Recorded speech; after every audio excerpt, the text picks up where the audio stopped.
teaching at Northern Kentucky University, where he taught things that I know nothing about, international business being one. We laughed about how neither of us are technology experts, but that's okay. So please give him a warm welcome, and we will have a meeting after. If you'd like to stay for our meeting, we have some updates and some news to share. And I give you Mr. Dan Kemp.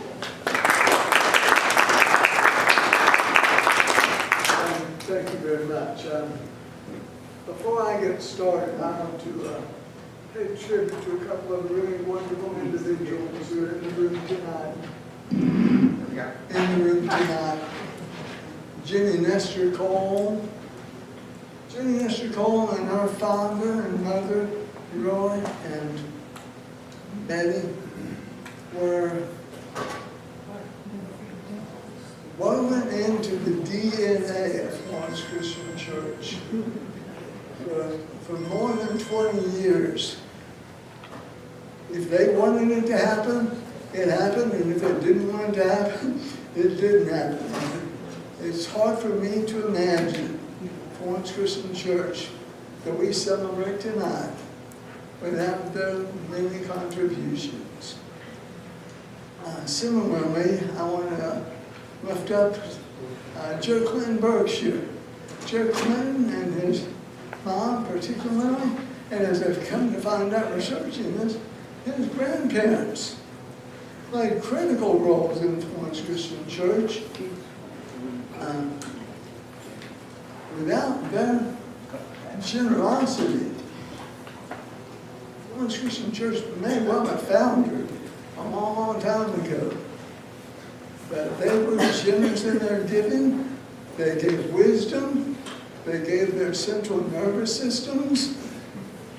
And they gave their wealth.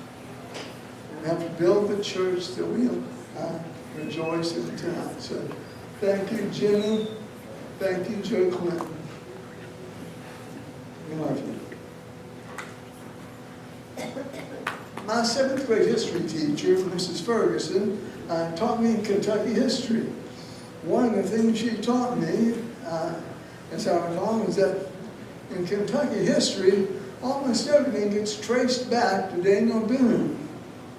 And that is true when we talk about Florence Christian Church too, because Daniel Boone indirectly helped Godfather the church in being. In 1791, Mr. Boone was a founding member of the Cane Ridge Presbyterian Church. Cane Ridge Presbyterian Church was led by Reverend Barton Stone. Barton Stone played a really important role in the creation, as we'll see in a couple of minutes, of the events that led to Florence Christian Church coming into existence. In the early 1800s, there was a great spiritual awakening taking place all throughout the then western part of the United States, Kentucky being a part of it. In 1801, from August 6th until August the 12th, at a place called Cane Ridge, there was something called the Great Revival. It took place over 6 days. Barton Stone, the pastor of the Cane Ridge Presbyterian Church, led the revival. The revival drew between 20,000 and 30,000 people, old and young, blacks and whites, men and women from central Kentucky, from northern Kentucky, from southwestern Ohio, and even central Tennessee. They came together to celebrate the faith. And when the revival was over, the revival ended not because the passion was dwindling, but because after 7 days, they ran out of food. They had to go back home. So they went back home and continued to worship. And then in 1804, 2.5 years after the Great Revival, Barton Stone, who was a leader in the Presbyterian Church, Barton Stone gathered with Alexander Campbell and some other ministers, Presbyterian ministers, and wrote and signed what they call the last Roman Testament of the Springfield Presbytery of Cane Ridge. Cane Ridge Presbyterian Church would no longer exist. What they did was create a faith that was new to the United States. The creed was, we have no creed but Christ, we have no book but the Bible. The people gathered at that point called themselves Christians. And what emerged out of that signing was the disciples of Christ. And in 1831, a few years after that, Florence Christian Church was founded. A year after the city of Florence was incorporated. In 1831, a fellow named William Wilhoit sold land on the southwest corner of what was then Main Street and Union Road, what we know as 25 and 42. Sold property to a fellow named John Stevens, who was one of the founding members of the Florence Christian Church. John Stevens took possession of the land, turned it over to the church, and on that southwest corner, they built a little log cabin meeting house. People sat on rough-hewn benches, no backs. Worship lasted anywhere from 3 hours to 4 hours or longer. People brought food because they knew they were going to be there for a while. Prayers could sometimes last as long as an hour. No sleeping was allowed. There were men. There were times when I was in the classroom in KU, and I wish I could have had some of these people. There were men who would walk through the church to make sure no one was napping with long poles. Me, I've got my wife. If I start to doze off, she gives me one of these. They had men with long poles, and if you started to nod off, they poked you right awake again. No sleeping. They also had really specific rules. Of course, to be a member, you had to confess that Jesus Christ was your Savior. But beyond that, they had some very specific rules. A member could not be a drunk. If you were drunkenness, if you were drunk on a regular basis, they'd throw you out. You could not engage in violence. You could not dance. Oh my. If you left Boone County owing money, if you worked on Sunday, couldn't do that. So no napping, no sleeping, no drinking, no fighting, no dancing, no leaving the county while in debt, and no working on Sunday. And if you did any of these or any combination, you were gone with the wind. And once you got thrown out, you could petition to get back in. You had to make a formal petition, and the members of the congregation would vote on your application. If they accepted you back, if you were repentant enough, that was fine. If they didn't, good luck in the next life, brother. In 1835, 4 years after the log cabin opened, it burned. Burned to the ground. That's a fact. Another fact is that there were two women whose identities were widely known, who set the fire and burned it. Now, what is in dispute is a little bit uncertain. Some records indicate that the women were feuding over a local issue. What the local issue is wasn't really identified. But other sources, and I tend to believe the other sources say that the two women burned the church because the church had denied them membership. I wonder if they danced. What is it? They hoped to destroy the church. You burn down a meeting house, it's only 3.5 years old. their intent, I'm sure, was to burn the church. That's not the way to get in, is it? They failed. They burned the building.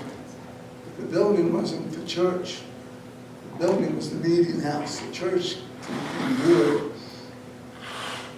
After the building burned, John Stevens, who by that point had established himself as a leader in the church, sold to Florence Christian Church trustees for the sum of $1 a lot on the northwest corner of Main Street and Union Road, across the street. They built a church on that lot. That lot is where Florence Christian Church continues to worship today. But what they built, and I have to think this has got to be in response to the fire, when they built a new church, a new meeting house, they built a brick.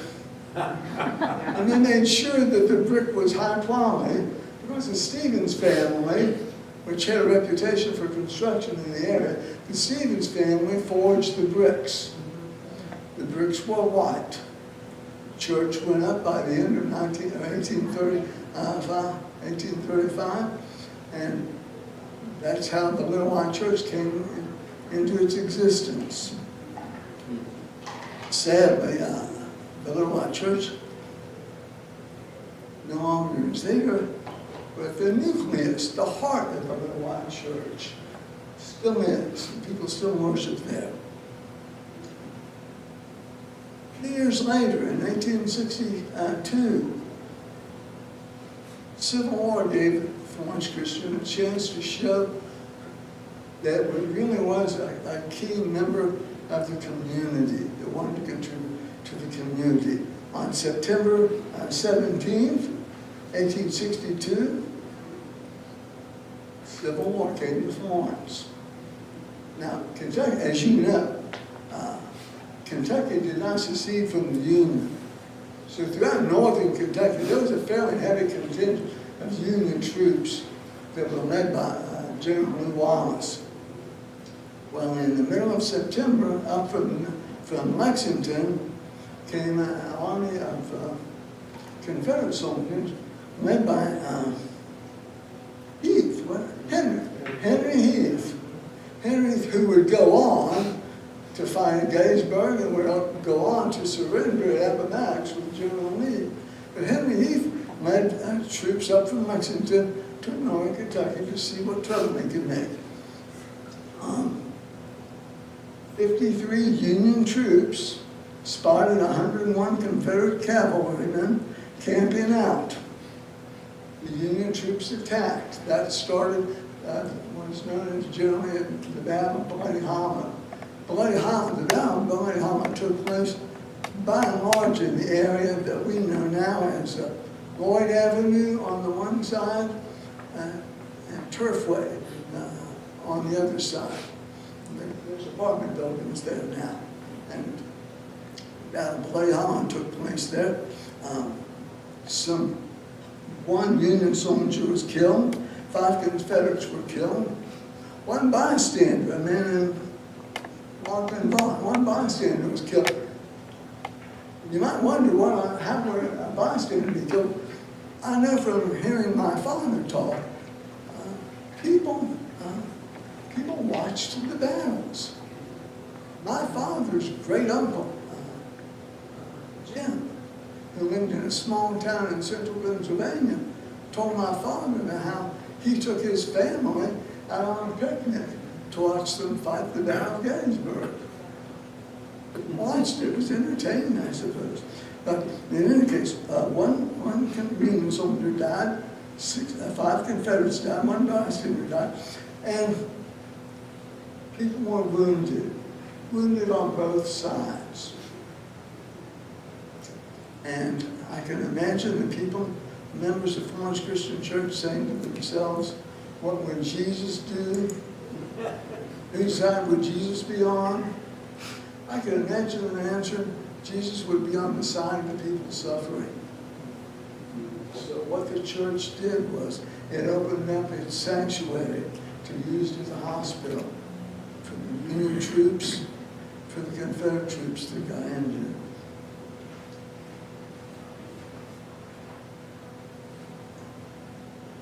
that began, I think was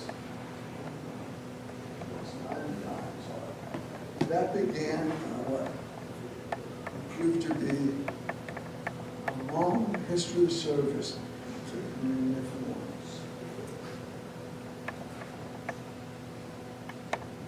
Okay, after the Civil War, Florence Christian continued to adhere to its credo, we have no creed but Christ.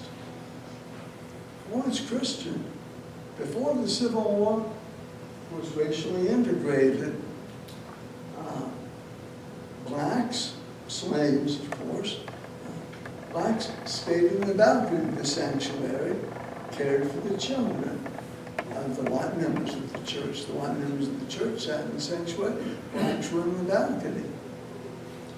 When the Civil War had concluded and blacks were free, some still stayed in the area and some continued to be members of Florence Christian Church. They weren't segregated. They were treated a little bit differently. Blacks were not allowed to enter through the front door of the church. They had to enter through the back door of the church, out by the outhouse. And whenever communion was served, blacks were served later. Whites were served first. But they did continue to be members of the church. We have no creed but Christ. In those days, actually not unlike today, actually, in those days, ministers wore pants and ministers were men. Women ministers were few and far between. Florence Christian Church had a man minister, but they revealed themselves to be agreeable to allowing a woman to share the pulpit. Because in 1876, a woman named Mrs. Crosby,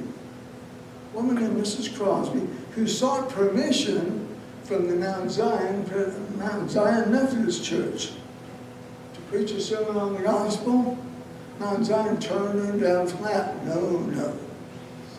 Florence Christian opened its doors.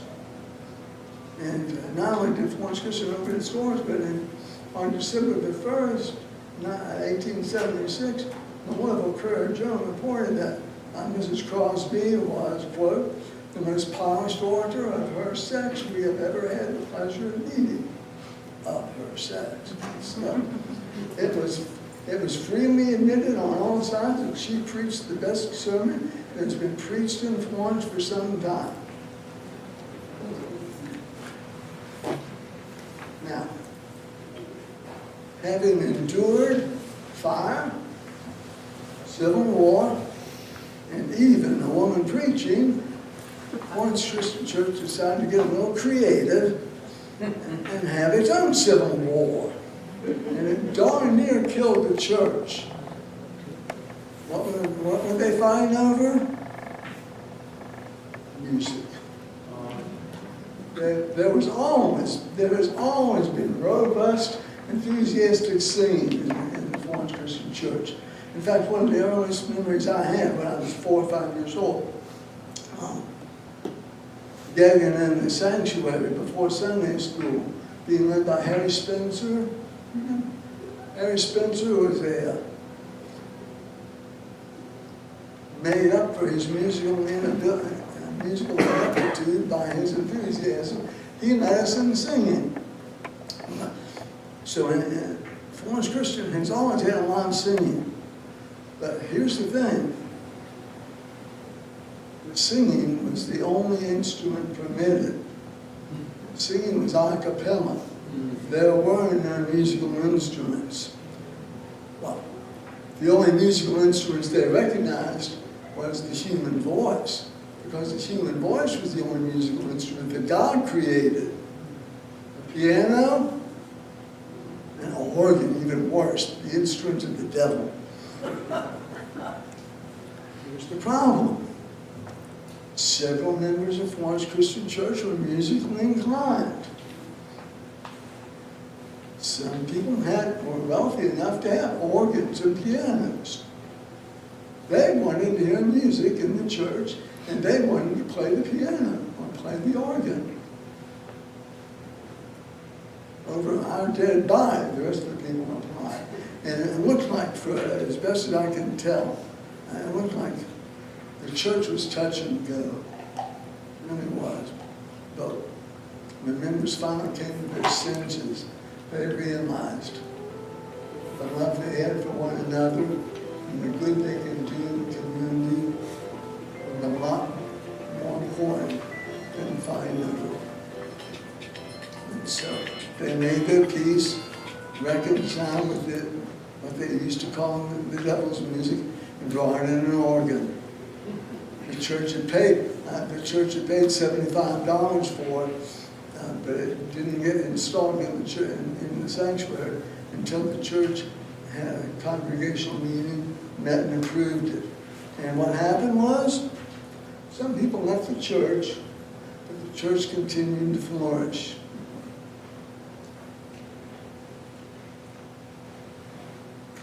In 1883, having survived the Civil War, chosen to stay together, the church underwent some necessary renovations. The balcony in the sanctuary, where the former slaves was taken down. Blacks were permitted to sit in the pews, along with everybody else, although they tended to sit in the back. The balcony was taken down. A belfry, which is what we see in the pictures, a belfry was installed, a bell was installed, and a long maroon bell pull was installed so that people could be sung to church on Sunday morning. The church built a baptistry behind the pulpit. The floor was level, and they built 2 small rooms on either side of the pulpit to accommodate changed for baptism. And the church, after entering the Civil War, went on pretty smoothly for quite a while. Showed some real, they made some changes, and I think I can't say this for sure, but I think I know why. Up until 1920, the members had communion every Sunday. That's the way it is in the disciples of Christ. We still have communion every Sunday. Back then, you had one big loaf of bread, one big common cup for juice. You took a bite from the bread, you took a drink from the juice. Everybody drank from the common cup. In the early 1920s, people coming into the church thought, that's not sanitary. And I can't say for sure, but I gotta think this has got to be a reaction to the Spanish flu, the 1918 flu. I mean, close to 700,000 people in the United States died from the Spanish flu and the 1918 flu. And I've got to think, I couldn't find any record of it, but I've got to think the flu touched people in the province. So after the Spanish flu worked its way through people, the church decided to go with that, to forego using the common cup and the common loaf of bread, started using individual cups, using individual crackers for communion, and that mollified a lot of people's concerns. It also mollified some concerns because even though blacks were welcome to worship in the church, there were some members of the church who did not like drinking from a common cup that a black man or a black woman had drunk from. And so switching to the individualized bread and cup helped solve that problem too. They didn't, the church carried on.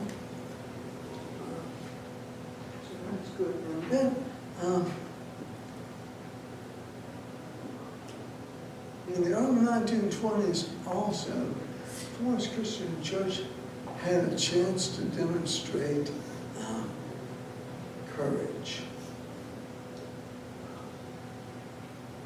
in the same, similar to the spiritual awakening sweeping the country in the early 1800s.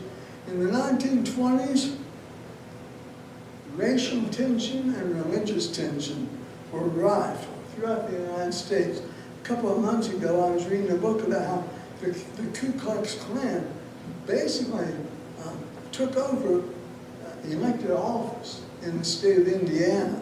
I can't figure the name of the book right off the top of my head, but I'll write it down and give it to Steve, he can email it to you. But, the Klan was ever present around the United States in the 1920s, and it was darn present in the community of Florence. A lady, Mrs. Harris, I don't know what her first name is, because when I was 9 years old, everybody's first name was Mr. or Miss. Told me a story about how members of the KKK, who of course were against blacks, but they hated Jews and they hated Catholics with a vengeance. Members of the KKK came to a Florence Christian Church worship service and said, "We're looking for the St. Paul Catholic Church. We want to burn it down. We want you to help us." And basically, the members of the Florence Christian Church said, "No, we're not going to do that."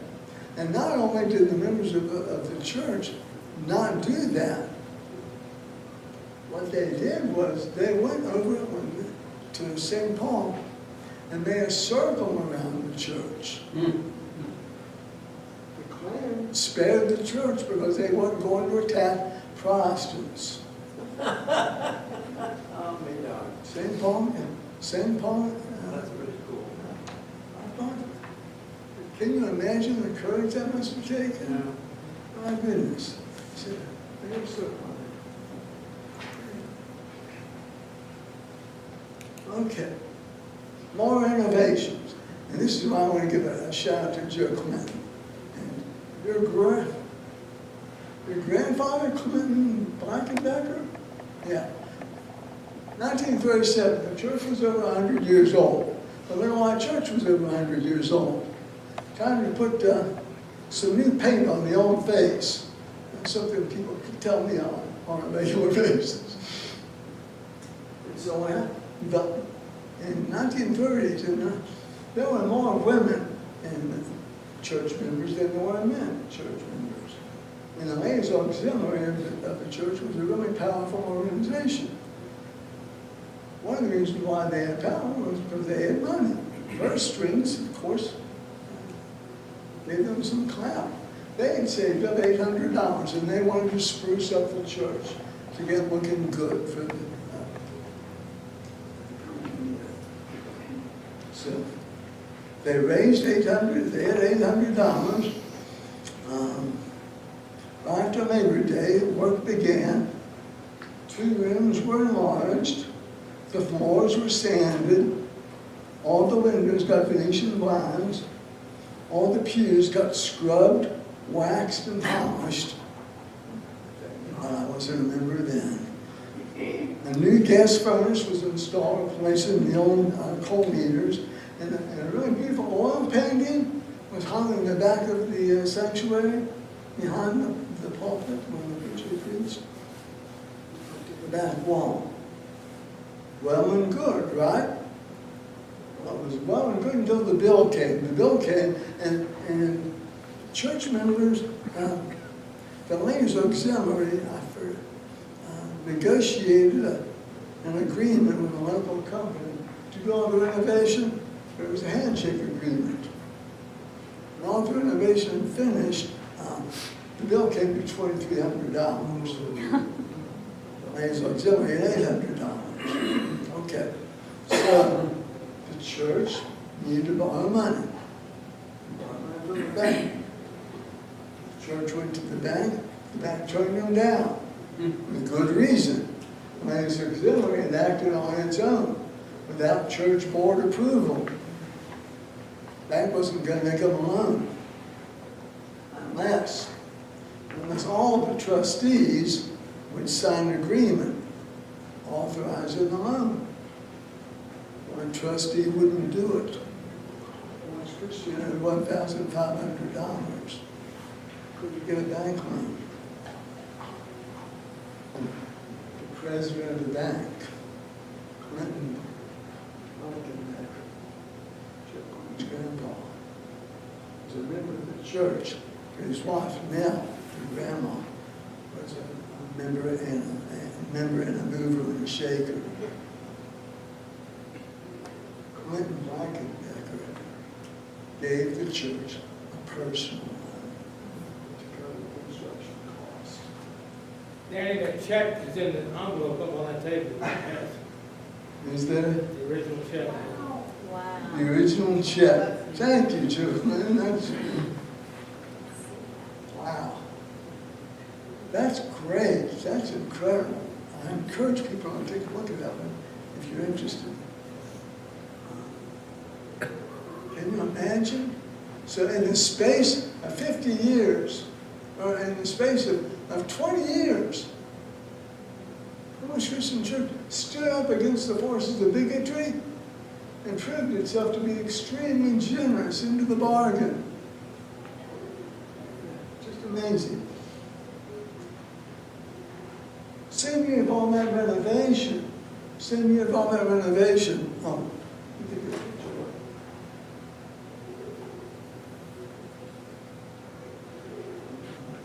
Oh. Oh, yeah, that was working well.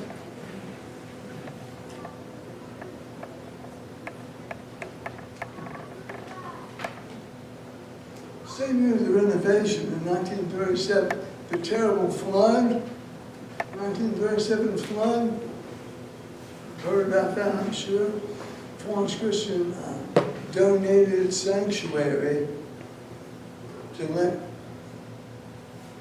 let the sheets on the beds for St. Elizabeth Hospital and Booth Hospital and Covenant. They'd been laundered, they needed a place to dry. Florence Christian Church members strung clothesline from one wall to the other. Sheets dried. It was a nice thing to do.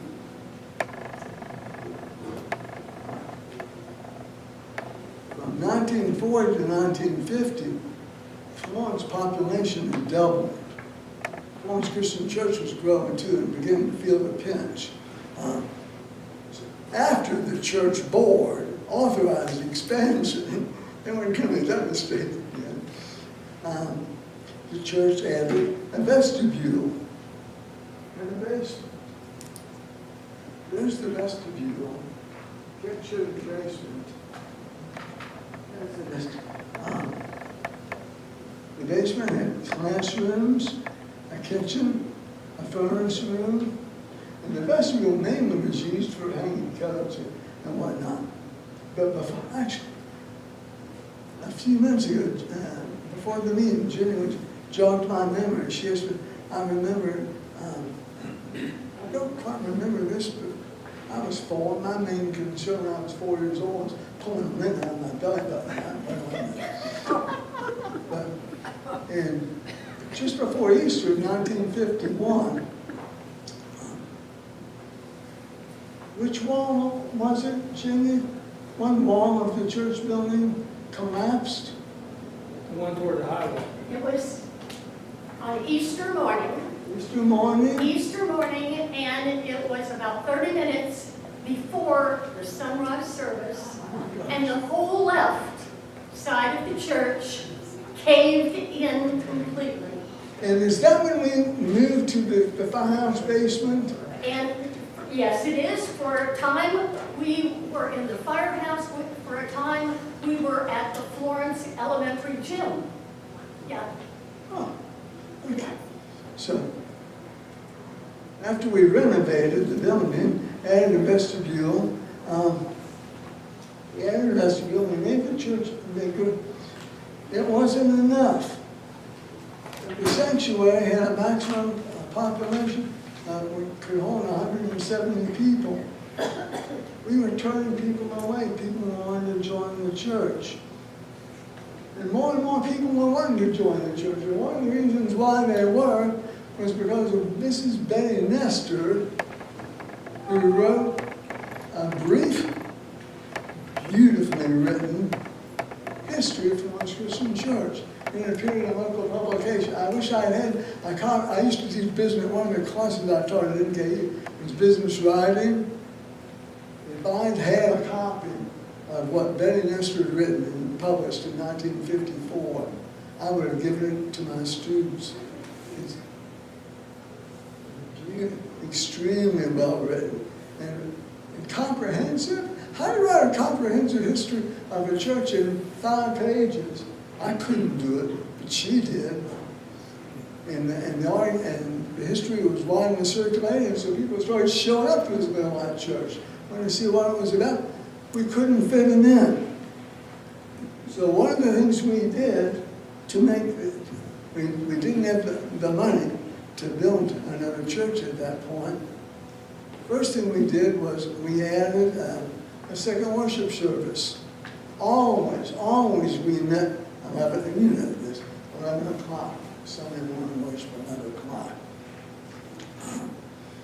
We added a second service, 8:30 in the morning. All of a sudden, without spending a nickel, which everyone liked, we doubled our capacity. A couple of years later, we added an educational building, as you can see a little bit through. Educational building. The education building had 9 classrooms, including 4 kindergarten classrooms, and 1 classroom for special ed. Had a large assembly hall and a well-equipped nursery. We thought that would be enough for a while, and it was enough.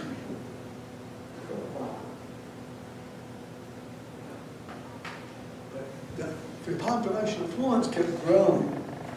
By the mid-1960s, population of Florence was almost up to 10,000 people.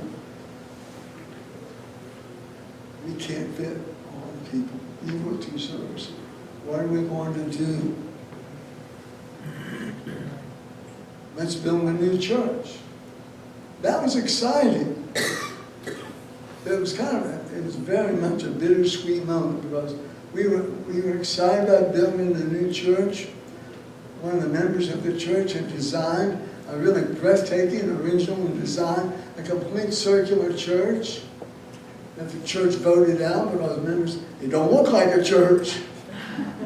So we voted that down. But we just made the decision to build a new church that wound up looking a lot like a shoebox. But it was a new church. But we couldn't keep the Little Church anymore, so it was really bittersweet. On April 26, 1964, I remember this, we had groundbreaking for the new worship service of the new sanctuary, and that was really exciting. I went away to college in the fall of 1964, so I didn't have to endure the sadness that came from the votes, the last meeting, the votes to tear down the Little White Church where people had worshipped. John Stevens bricks for 130 years had to be torn down. It was torn down. On March 13th,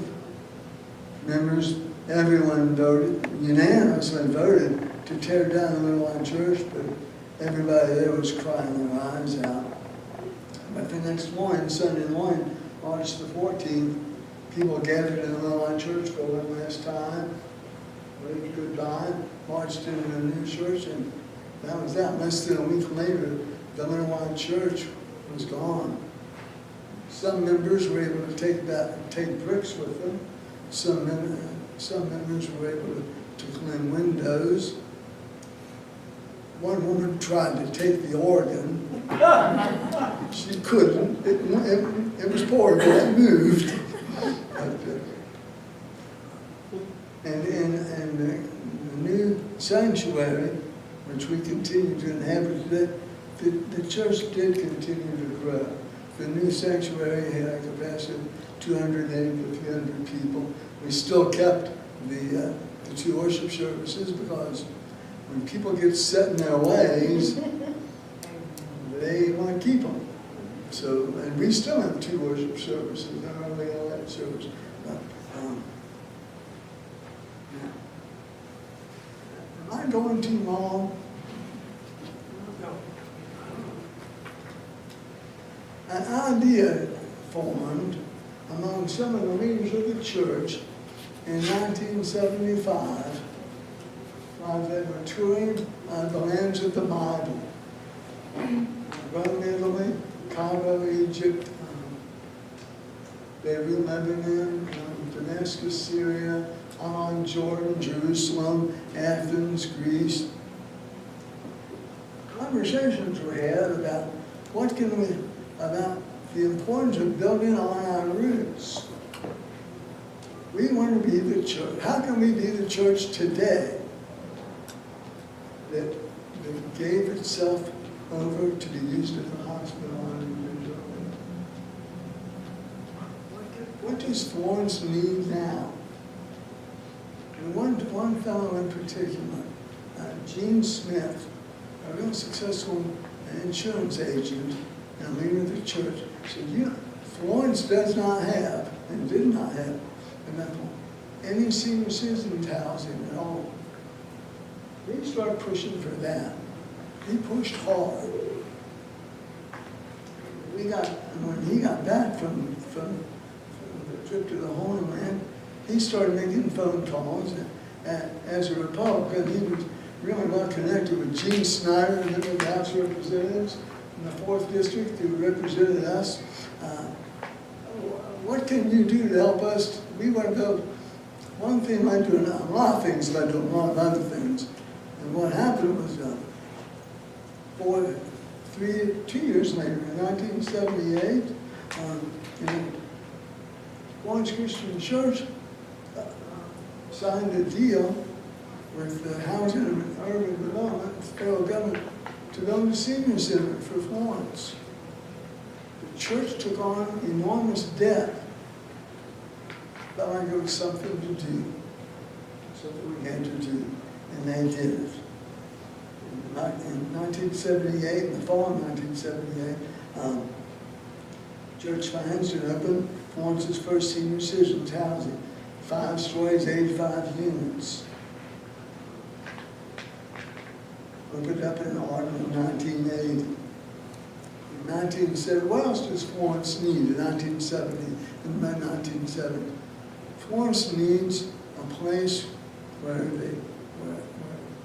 children can be educated in school and in the Bible.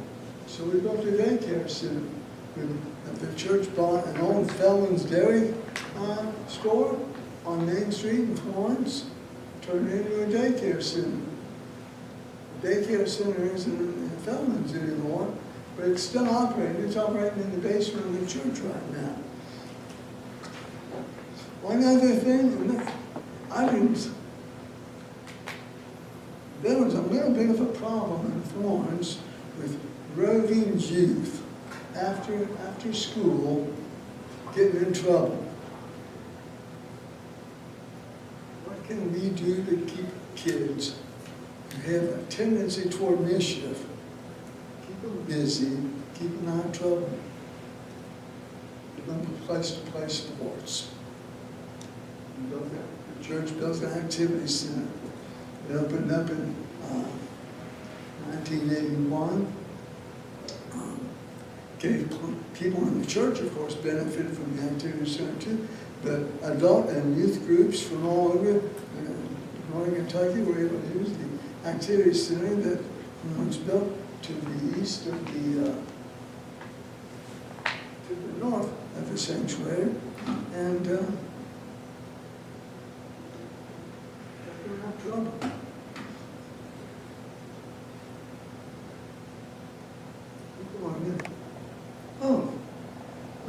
And in the one more construction project. In the mid-1980s, we built the bell tower.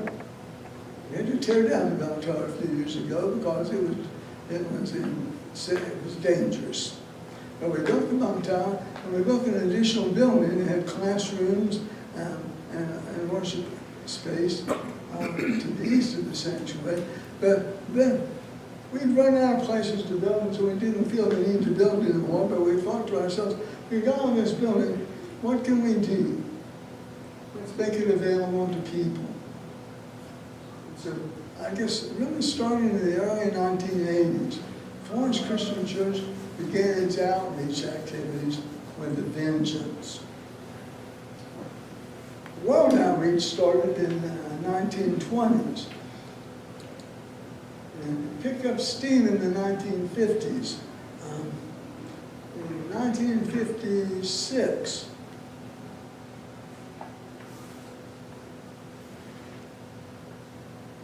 Hungary revolted against the Soviet Union. Back when the Soviet Union was our enemy, tanks roamed, people fled. But Florence Christian Church sponsored a family from Hungary to relocate to Northern Kentucky. I'm not going to decipher names for privacy. The church played an active role in bringing a Hungarian family out of Hungary into Northern Kentucky. In 1993, when the Civil War was raging in Bosnia and Serbia and Central Europe, Florence Christian Church played an active role in bringing a family to Northern Kentucky. The father, the mother, and 3 children. The father was scheduled to be shipped off to a concentration camp. He got out before they get badly. It was good. An outreach starting in the year 2000. In the year 2000, we started working with people in Bosnia, trying to help them rebuild their shattered economy. We raised the money, sent them, bought a rototiller, and sent it to a village in Bosnia. Doesn't sound like that big a deal, but the rototiller, which was given to a specific city, was able to be used by lots of people to plant food to feed themselves. We also donated money to restore a mosque in Serbia and the Bosnian village. And we also donated money, raised a lot of money to build apple tree orchards, pear tree orchards, and strawberry plants. I've not seen the strawberry plants in person, but I spoke last week to a member of the church who was over there to see them recently. 500 strawberry plants have grown like weeds. It's an entire industry, feeding a lot of people in an entire village. And currently, in these days, we're partnering with Radio del Sol, a local nonprofit, and we've raised over almost $500,000, $490,000 for Nicaragua. The money in Nicaragua is being used to build houses, to provide clean drinking water, to educate students, put to good use. We've also done outreach in the United States. We've had work trips to Whitesburg, Batesville, and Neon in eastern Kentucky, Pascagoula, Mississippi, Yakima, Washington, Baltimore, and Kansas City. Engaged in home construction, house repair, garbage cleanups, all that. And local outreach, well, we started as a local church. We never lost our roots as a local church. We continue to do a whole lot of work locally.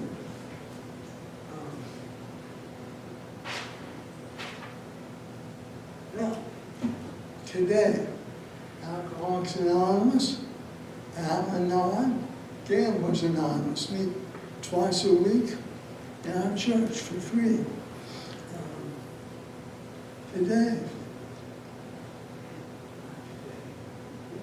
we continue to give community Thanksgiving worship service. We started in fall of 1955, having a community Thanksgiving service in Florence Elementary. Back then, they didn't charge money for it because we didn't have the cash. But we continue to serve Thanksgiving dinner and invite everybody in the area. And since 2002 or 2001, it's been free. It's been free.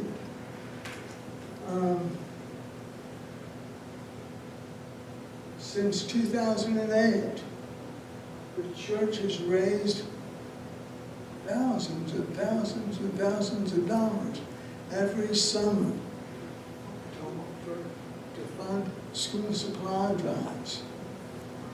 There's 21,000 boys and girls that go to school in Boone County. More than half of them qualify for free lunch. Boone County's Florence has gotten poor. What's the best way to grow out of poverty? I found that out when I saw my father graduate from college, because right away he got a better job and we were able to take vacation while I didn't have to stay with family members.